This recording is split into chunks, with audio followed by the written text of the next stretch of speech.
Esto es Pie de Nota, con Luis Chaparro.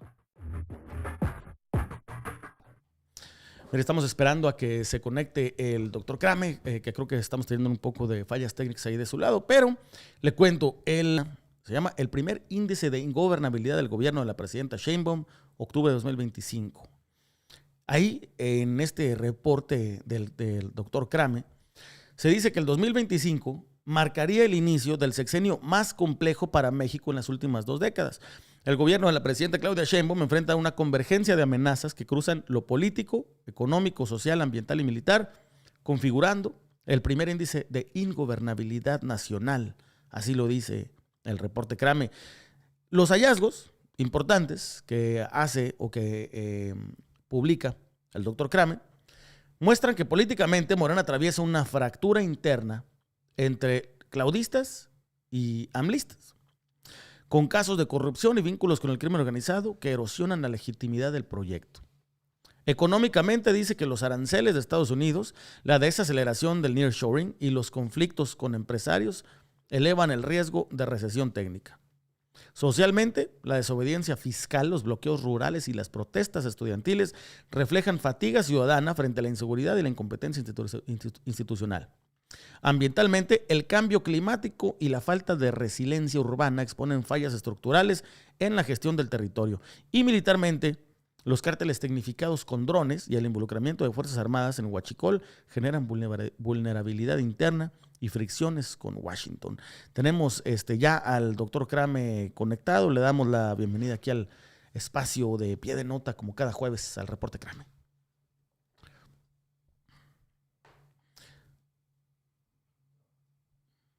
Déjeme ver si lo tenemos. Ahí está.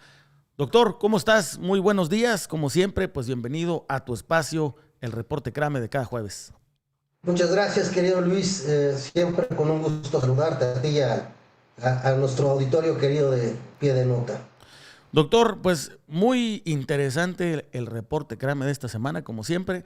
Lo llamas el primer índice de ingobernabilidad de la presidenta Claudia Sheinbaum. Leía ahorita los hallazgos en materia política, económica, social, ambiental y militar. Y como siempre, le das muy al tino. Hablas, por ejemplo, en el tema militar, del tema de los cárteles tecnificados con drones, y veíamos lo que sucedió anoche en Tijuana. Algo que no es cualquier cosa, doctor.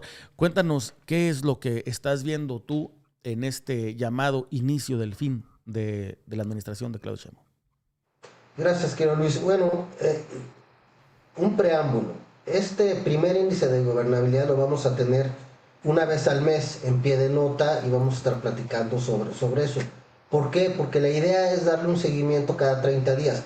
La realidad es que hacer pronósticos en estos tiempos de crisis es muy complicado arriba de 30 días. La realidad es que lo platicamos con el equipo de análisis del reporte Crame de Pie de Nota y coincidimos que pues arriba de 30 días va a ser muy complicado tener una certeza por todas estas variables que se han venido acumulando, que tú te das cuenta lo difícil que es darle ya seguimiento a las noticias cuando son muchas y todas muy graves, o la mayoría muy graves, ¿no?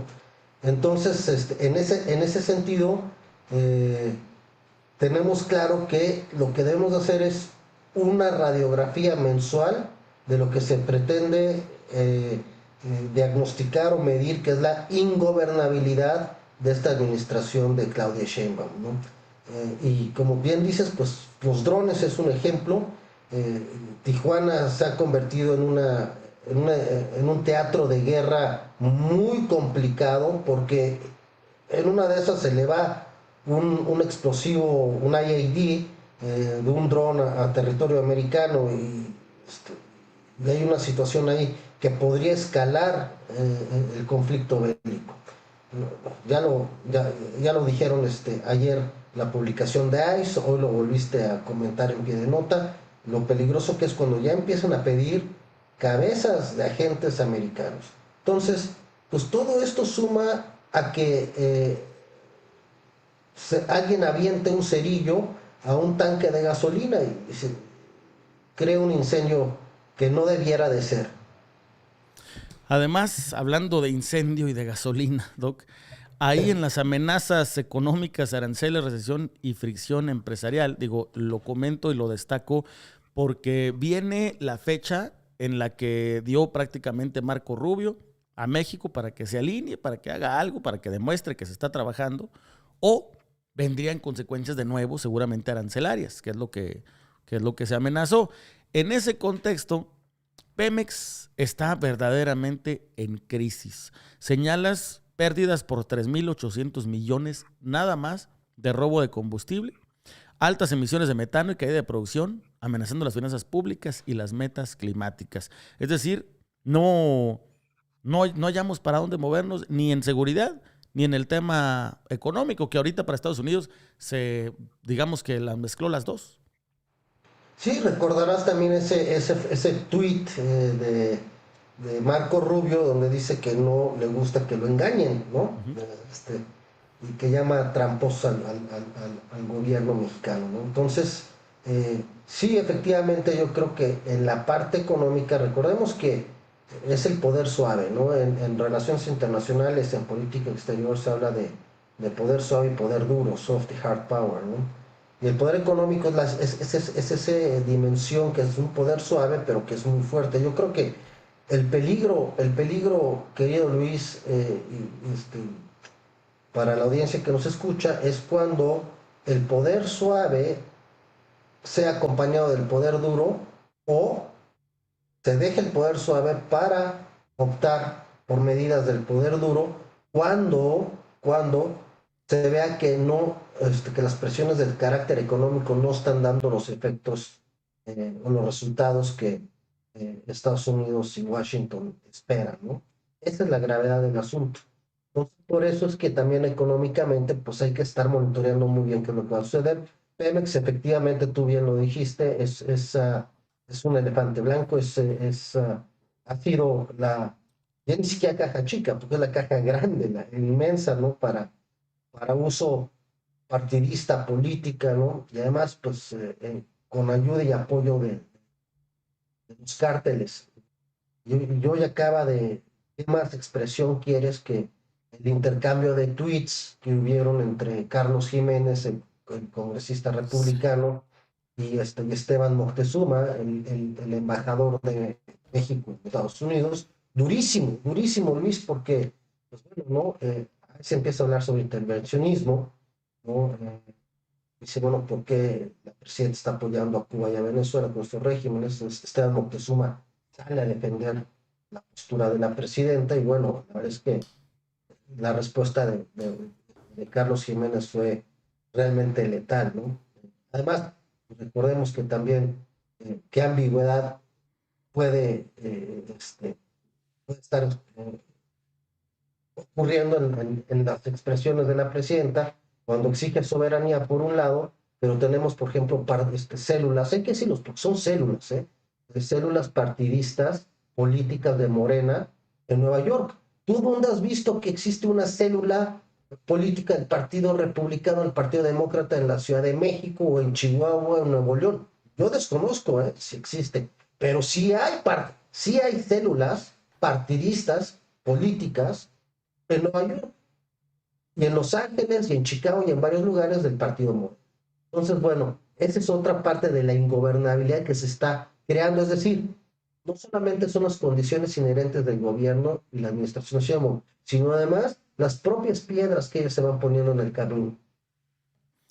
Oye, Doc, y luego, digo, ya aquí como parte de tus conclusiones, hay una cosa que me llama la atención. Cuando nos preocupábamos por el tema del control total, cuando dijimos, a ver, Morena llega con mayoría en las cámaras, con mayoría en los estados, incluso en municipios, y parece irse consolidando cada vez más. Bueno, aquí lo señalas muy bien, el poder absoluto no garantiza control. Es decir, puedes tener todo el poder de las cámaras, de los estados, de los municipios, y aún así tener un absoluto descontrol. Leo textualmente, la concentración institucional de Morena le otorga velocidad decisoria, es decir, pueden tomar decisiones fast track, como lo hemos visto, las reformas, etcétera, etcétera, pero elimina amortiguadores ante crisis múltiples. ¿A qué te refieres con estos amortiguadores, Doc? Pues lo que pasa es que a final de cuentas son aspirinas, paracetamoles, como quieras llamarlo, para, para un cáncer que ya está ahí creciendo, ¿no? Se está mutando.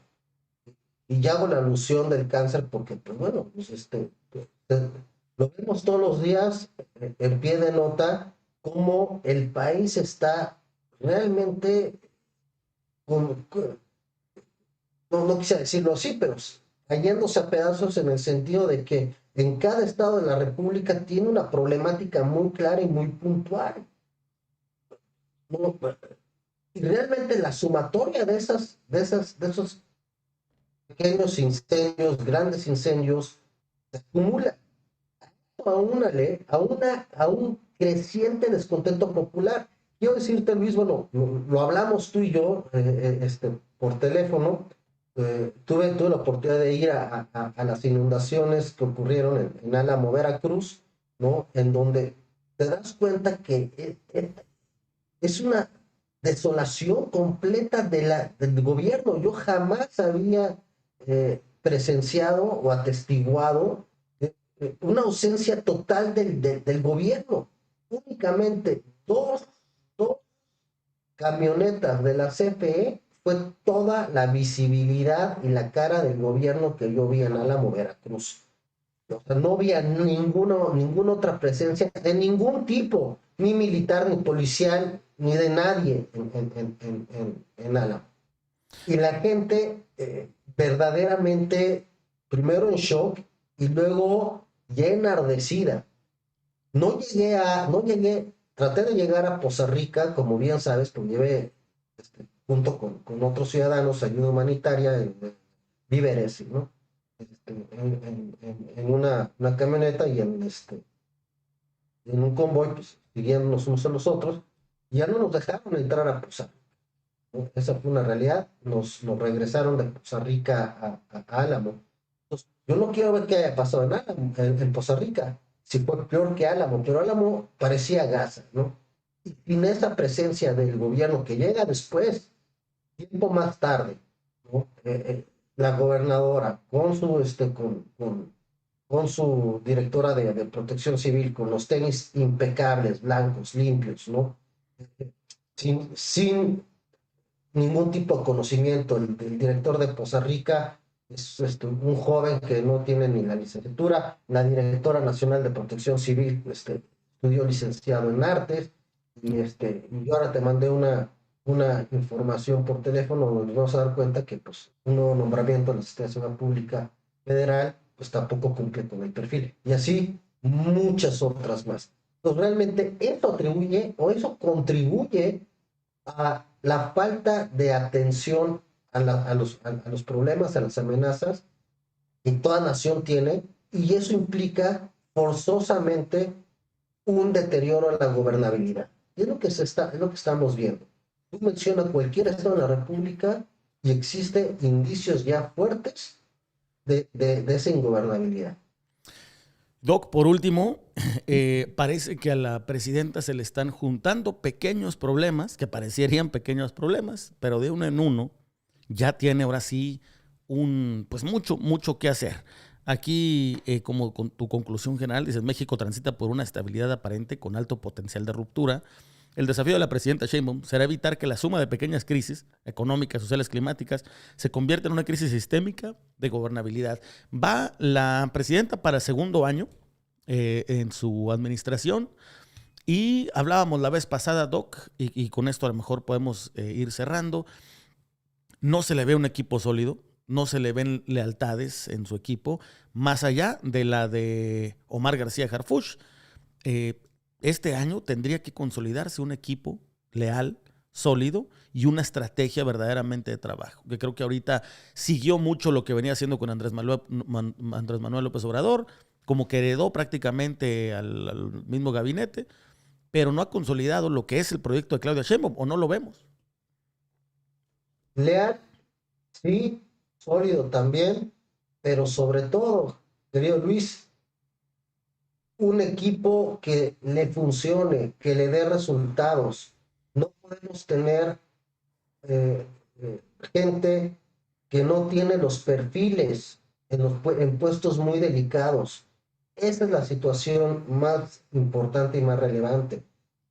Por eso lo hemos comentado muchas veces en el programa, es esta transición de terciopelo que es la mejor opción que le queda a Claudia Sheinbaum, pero ya para supervivencia. Queda claro que después del despliegue tan inverosímil que hubo con Rocío Nagle en Veracruz, en Puebla, con varios gobernadores y con la presidenta, ya no tiene margen de maniobra la presidenta más que acceder a eso, a tener una transición de terciopelo en donde empiece a, a colocar a personal de capacidad probada en puestos clave, ya sea los que realmente tomen las decisiones, puede ser a nivel subsecretario para taparle el ojo al macho, dirían unos, ¿no? Es decir, que no se está desbaratando todo el gobierno de ella, pero sí esos segundos puestos, ¿no? Subsecretarios que realmente tomen la decisión, en la Seguridad Pública Federal, por ejemplo, en Hacienda, o en Pemex, o en aduanas,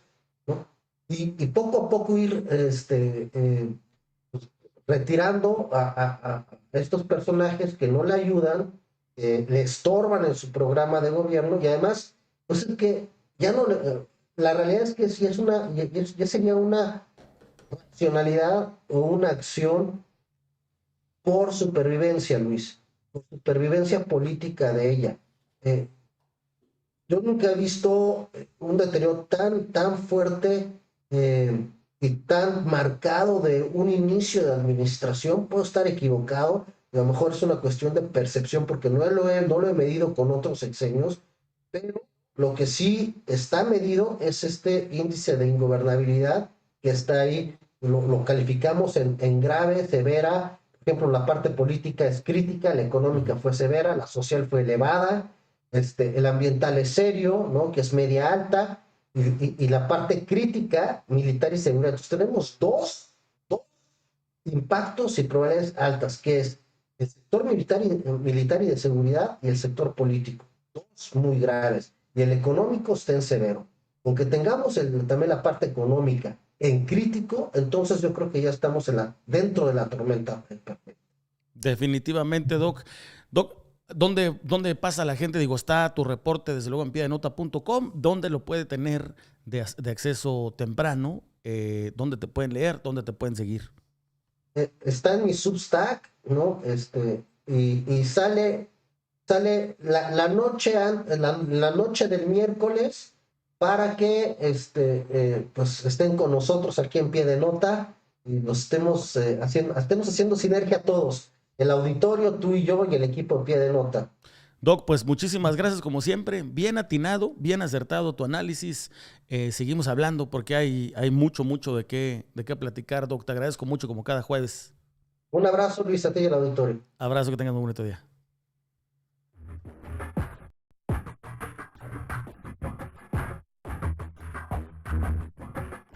Esto es Pie de Nota, con Luis Chaparro.